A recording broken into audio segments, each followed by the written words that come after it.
I'm Josh Sutton, and let's talk real estate.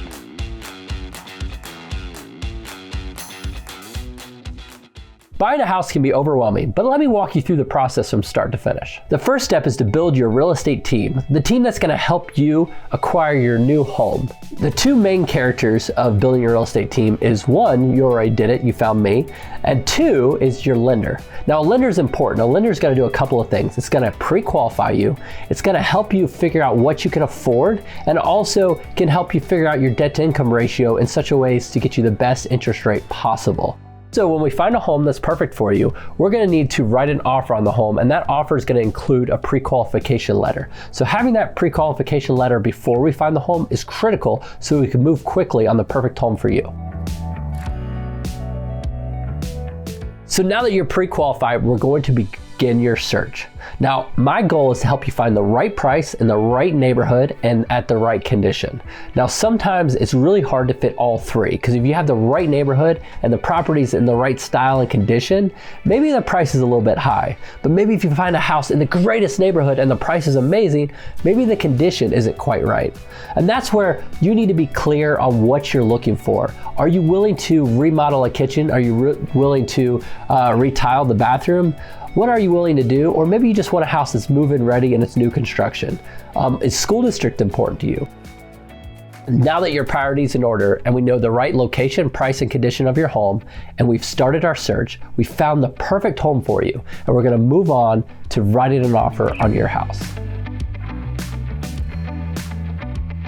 So when we put together an offer, we're gonna have to put down all the details we want in the house. What stays, what goes? Are we gonna ask for a home inspection? Are we gonna ask for a loan contingency? What day do we wanna close? All these things are very important during the process of buying a house, and we wanna make sure everyone's on the same page. What happens if a tornado comes and picks up the house and throws it a mile away?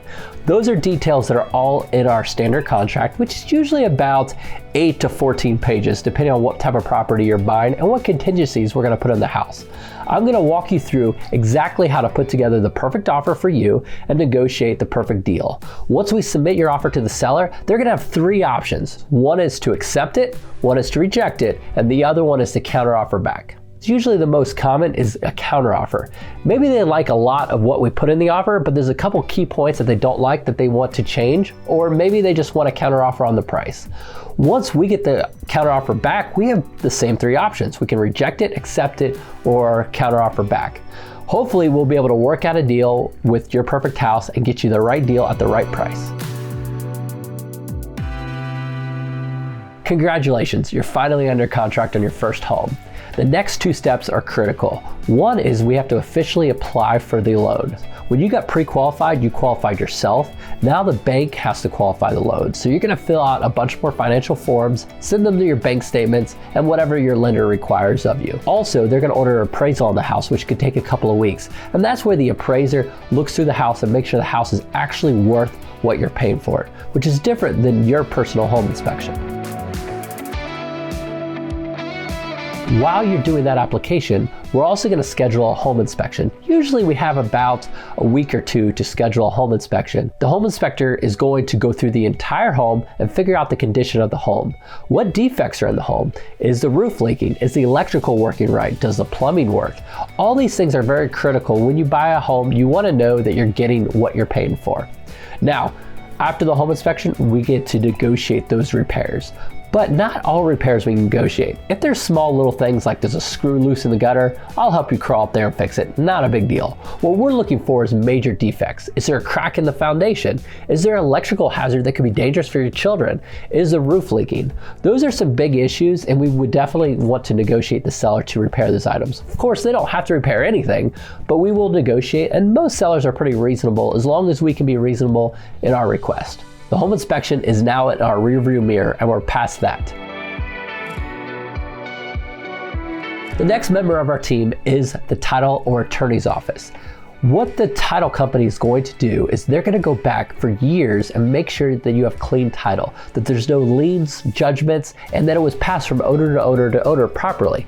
That way you can get title insurance on the property, which protects your ownership on the property and make sure that your title is actually free and clear. During that time, the appraiser should be finishing your appraisal. They're gonna send it to the bank and then send it to us, and to make sure the value is actually worth what you're paying for the house. Again, the bank is lending you the money. They wanna make sure that you're not overpaying for your asset. As we get closer to closing, we're gonna send you out an email to remind you to turn on the utilities in your name.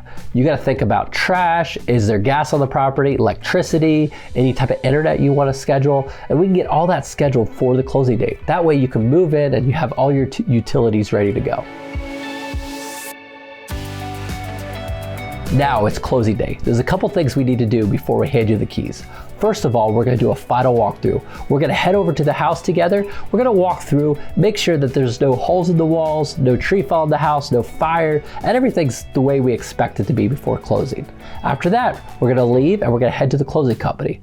Now, usually you have some sort of down payment. If so, it's gonna probably need to be in a cashier's check or a wire transfer, so don't forget that. Once you get to the closing company, you're gonna have to sign a ton of documents for the loan and also for the deed to get recorded at the courthouse.